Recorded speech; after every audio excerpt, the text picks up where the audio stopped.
All right, happy Thursday. We've got a 10 game slate in the cards today. Let's go ahead and jump into the recap. Yesterday did really good on picking teams. We went 12 and 5. That is a solid day of picking. We got the first 6 teams right, which is pretty awesome. So that was good. Overall, though, straight bets, we just kind of sucked, but up 1.5 units on the day. Hey, we'll take a win. Yankees got the job done in game one. Padres, that was stupid, sweaty, crazy. I thought they were going to lose for sure. Athletics barely got the job done, screwed us on the run line, screwed us on the race to 4, ended up being 3-2. Just the offense just was not there. Orioles pretty sweat free. D-backs game 2, I mean, they just rolled through Cleveland. Cleveland 5 losses in a row at home, so something to keep in mind for the team that had the best winning record in baseball. Giants pretty sweat free, 7-3 there. Yankees got spanked in game 2. It's kind of that zigzag. You know, I thought we were going to see it with the Cleveland game. Ended up being the inverse. So Diamondbacks rolled in 2, Yankees chopped. Astros pretty sweat free win there. The Braves got smacked around. The Reds cost me pretty good yesterday. Cost us hitting our plus 424 parlay. Cost us hitting our plus 887 parlay. So that sucked. Anyway, props, we went 3 and 4. Not the best. Kirby ended up at 7Ks. Crawford at 3, so we hooked those 2. Taj Bradley just looked like shit. He only had like 3 or 4K, something like that. So he sucked. The Nerfies, there was just a shit ton of runs scored across the board yesterday. But in terms of the other leans I gave out, I don't know if you guys played any of these. Let me know if you did, but we absolutely crushed those. We went 8 and 1 on the leans that I was looking at. So I'll include those today. That way you guys have that as well. In terms of our tracking, obviously, like I said, we went up 1.5, which is nice. Still down 8 for August. Overall up 7.26. So we gotta make the climb back in August, but we got plenty of time. Also, there is going to be some preseason in here. We're going to talk about preseason football as well at the end. So just so you know. Alrighty. First game on the card. Giants Nats. This is a 12:05 start. So this video is coming out a little later than normal. Really tricky slate, man. Really tricky to figure out what the hell's going on with some of these games. But I like the over in this game. We've just seen a lot of runs scored in this series. Neither pitcher is amazing. That said, there is a potential for a rain out. It's like a 60% chance of rain there. So be weary. Don't go too hard on this game. But I do like the over. You could look at the Nerfy as well. But it's at like minus 115. So I threw it on there, but probably if you do the Nerfy, don't take the over. So you got to figure out which way you want to go with that. If we look at the Giants, they are getting 2 left-handed starters, 27 earned runs in the last 10 games versus left-handed starters. So they've actually been hitting lefties really well. That said, runners in scoring position, really bad, 163. But we've seen some really good offensive production out of both teams. So really enjoying that. If we look at Kyle Harrison versus the Nats in April, 6 innings, 5 hits, 3 earned runs, 8 Ks. He's got a 4.67 away ERA. Hurts is a little bit better at home. This is the first start he's had versus the Giants. So I like the Giants here. Could definitely see this game going either way, though. This is, gotta remember, it's getaway day, guys. So crazy shit happens. We'll just have to see. But I like the splits on Kyle Harrison. 154 average to lefties, 167 to righties. And we see that DJ Hurts has a pretty bad split to lefties. 316 average. So I really like some props in there if you're looking maybe some lefty props. So we'll see. I'm trusting there'll be runs, right? Over the last 7 days, they're both hitting right around 300. It's just who's going to hit with runners in scoring position. That's what's going to determine who wins this game. All right, next game, Brewers and the Braves. The Brewers have taken the first 2 games of this series. I think if any other pitcher other than Frankie Montas was on the hill, the Brewers would be a probably minus 125 favorite here. Montas just hasn't had a lot of success versus the Braves. Last outing when he was with the Reds, he gave up 4 earned runs. I believe all those happened in the first inning, though. So I like the Brewers to get it done. The Sticks are just in fuego right now. Last 7 days, they are the best hitting team in baseball, going up against a 40-year-old pitcher that surprisingly has been really good at home. That said, he's terrible away. So I like the Brewers here. I like the over in this one as well. I like the Yerfy. I'm off of these two pitchers. Someone should score in the first with the wind blowing out, but give me the Brewers. I'm gonna trust that Montas is serviceable and doesn't get rocked. So it's a little bit of a gamble. Like I said, Morton's been really good. He's only given up 3 earned runs in his last 6 home starts. So in 35 innings, only 3 earned runs. So the numbers say play the Braves. The value is playing the Brewers and trusting the offense. So I'm going with the value there. All right, next game, Padres Pirates. I 100% thought the Pirates were going to win last night. Frankly, they should have won. They had a beautiful opportunity in the ninth to win it, and they absolutely blew it. I like the Pirates today. Luis Ortiz, I've been pretty high on this guy, but in the last couple starts, he has not looked good. Gave up 3 home runs in the first inning to, I want to say, the Diamondbacks. So he went 5.1 innings, 6 hits, 6 earned, 2 Ks versus them. Randy Vasquez on the other side of the mound. I will tell you, haven't had the best luck, backing or fading Vasquez. But I feel like he's due for a bad game. So I think there's a good chance that happens today, right? His expected batting average is 310. Ortiz is 237. So that said, if we look at Ortiz's FIP, it's 82. Expected FIP 109. So there's some luck in there. Expected ERA 3.67. So this Padres team 100% could absolutely get to him. I know Profar got hit last night and he was removed from the game.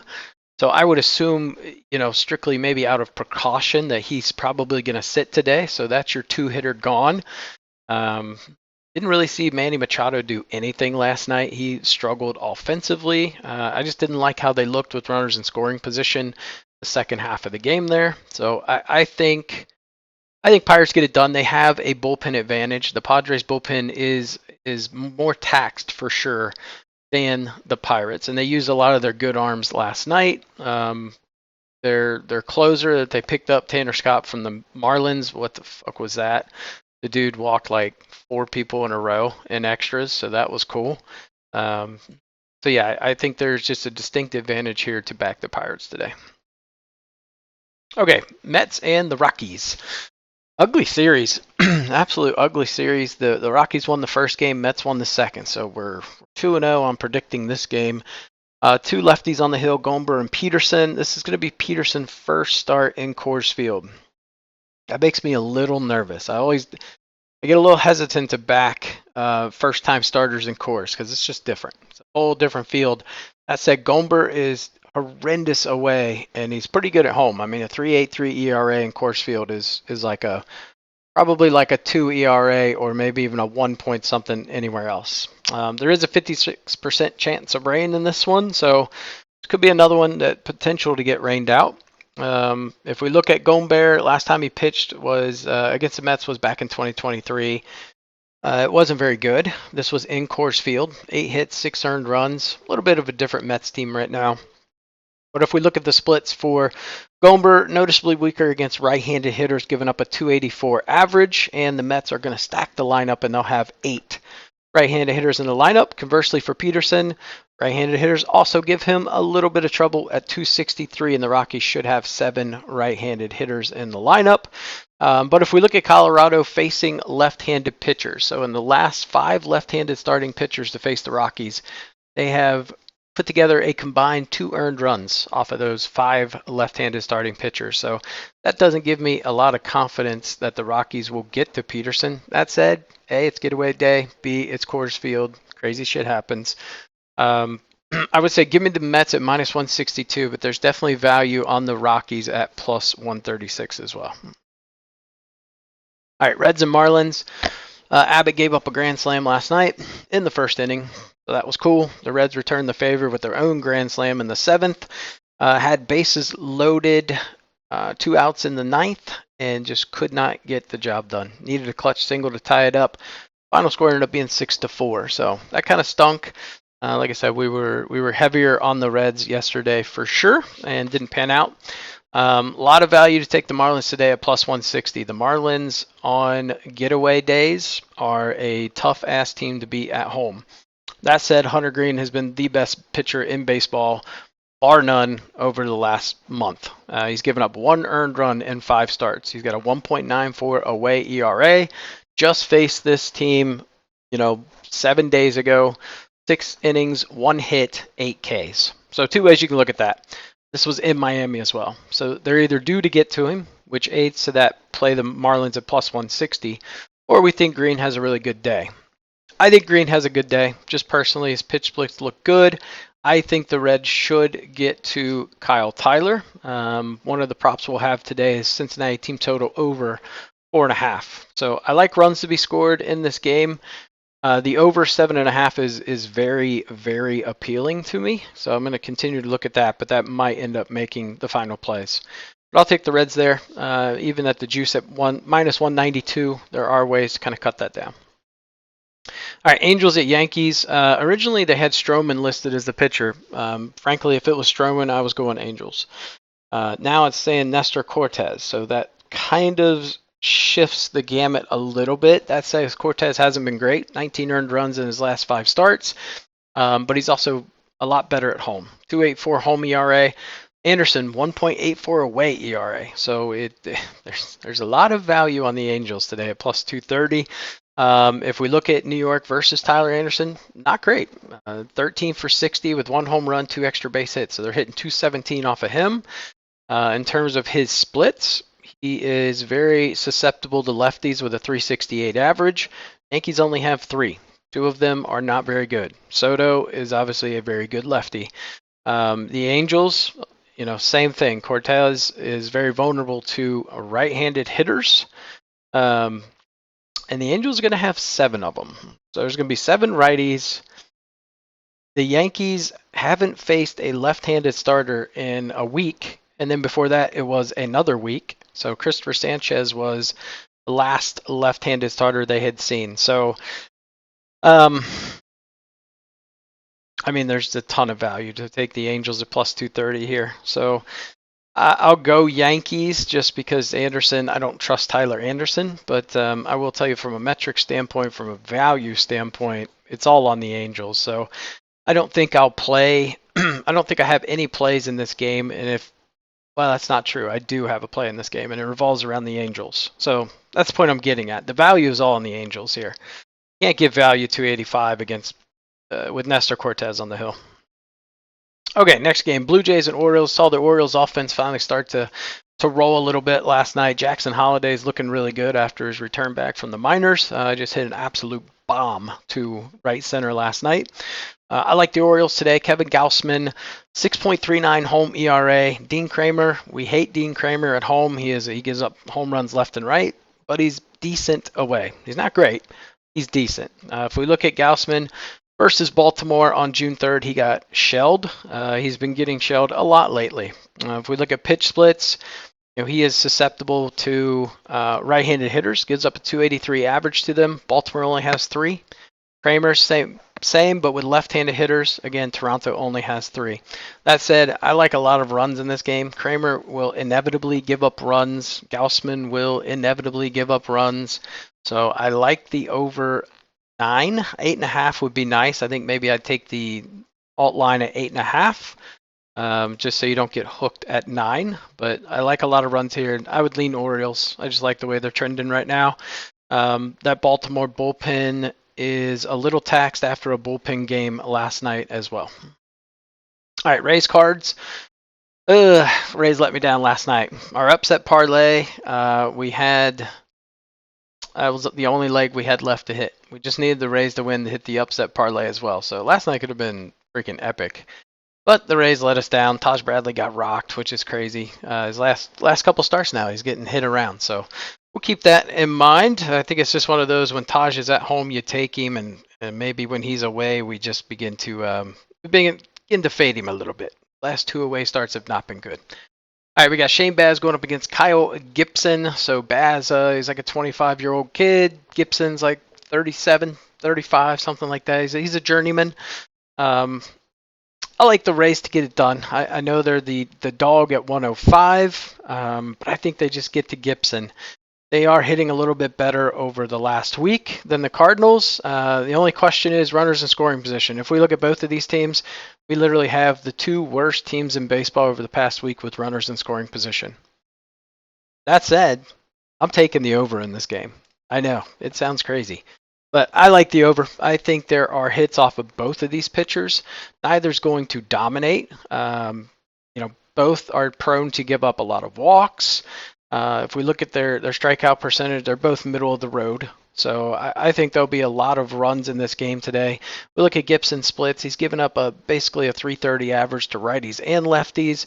Fast 275 to lefties, 240 to righties. The piece to where I look at Baz is his ERA is 3.66, expected ERA 5.45, FIP of 99, expected FIP of 107. So I think there's runs today. I really like the over. If I had to pick a team, I would go Tampa Bay. But the over is where my money's going. Okay, so this should be an interesting game. We've got the Phillies and the D-backs. Phillies coming off a series win against the Dodgers with the win last night. Kyle Schwarber went fucking ham with 3 home runs. Bryce Harper 0 for 5. So he is just on a very bad streak over the past, 40 days or so. He's hitting well below 200, probably closer to 100 by now. So he needs a good bounce back series here. This might be the guy to do it. Jordan Montgomery on the hill. He's got an 8.39 home ERA. Yeah, that's not a typo. 8.39 home ERA.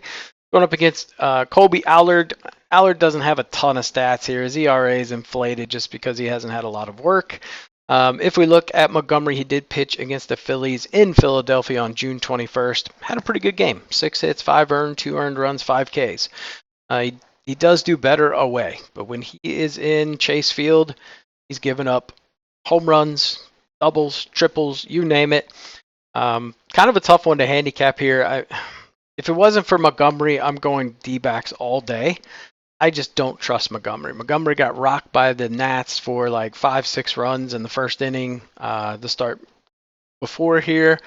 So I can't trust him. Colby Allard, I don't think he's great. I just see lots of runs in this game. Really, when I look at this game, I'm not going to touch a team per se. If I had to pick a team, I'm going Phillies, but give me the over in this game. It just should produce a shit ton of runs. Both of these teams are okay with runners in scoring position, but, I mean, my God.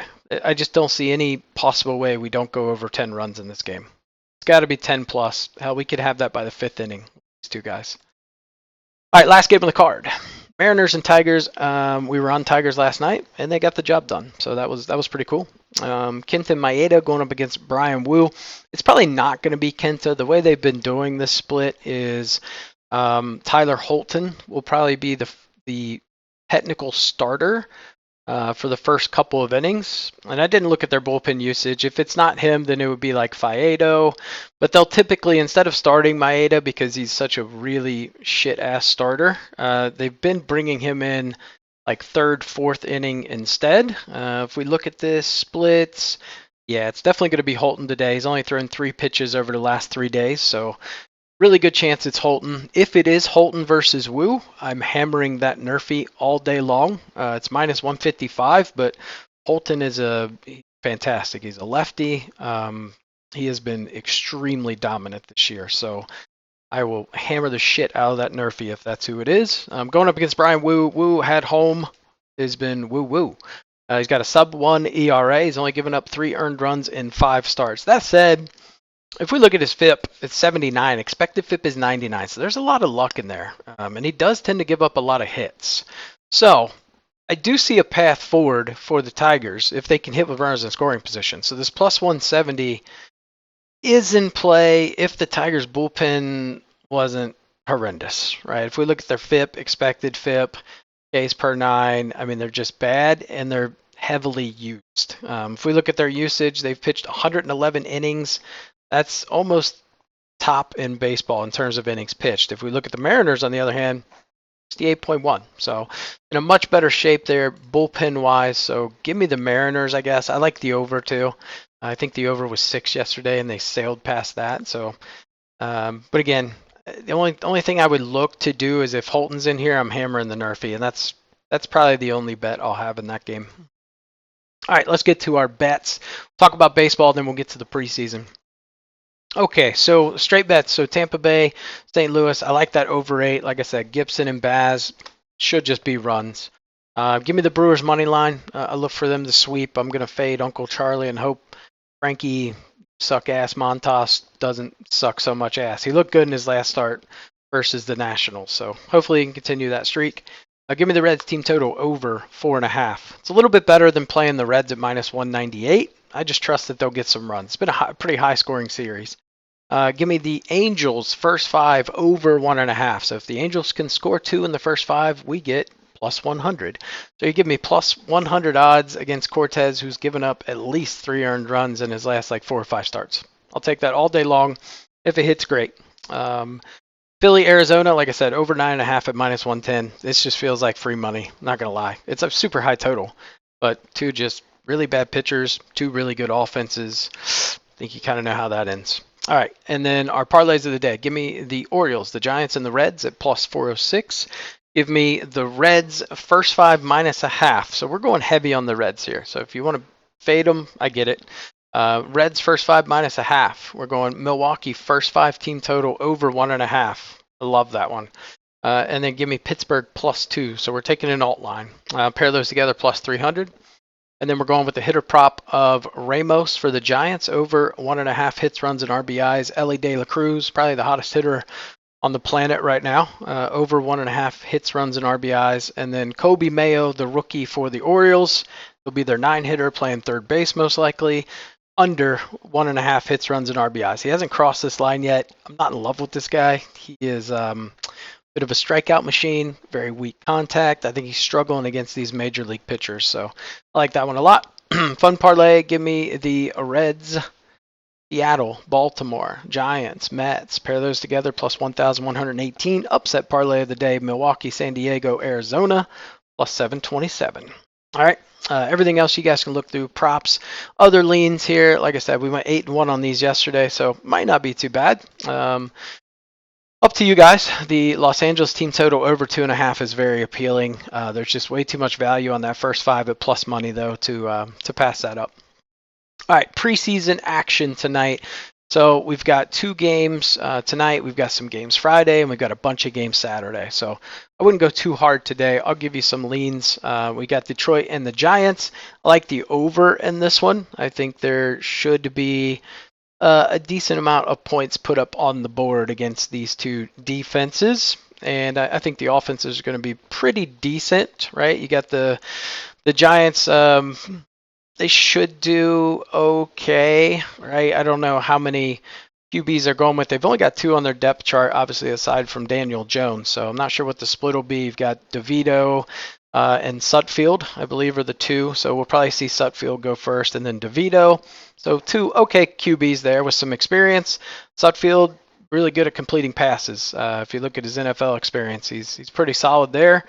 I like the Lions +3.5 though. Give me them all day here. I like the Lions, that culture. Yeah, I'll take them all day. So I like the over and then the Lions +3.5. Carolina, New England. New England is a massive favorite, but I don't know if I agree with that necessarily, right? If we look at the Carolina Panthers, they got Andy Blandy Dalton, the Red Rifle. They got Jake Plummer, and they've got Lutton for their QBs. That's not bad, right? Panthers are, they've got May, Milton, and Zappi. I think there's a clear QB advantage towards Carolina here. We'll have to see. First game under this new regime for the Patriots. I like Panthers +7, man. I'm probably not going to do that ever in the regular season, but preseason, I like Panthers. A touchdown favorite at -120, and I like the under. I think there's going to be some picks thrown today. I definitely foresee some turnovers and picks in this game, and we got that New England defense, so I think we'll still see that today. But give me the Panthers +7, and I like the under. So that is going to do it for the video today. If you made it this far, give the video a thumbs up, subscribe to the channel, and I will catch you next video.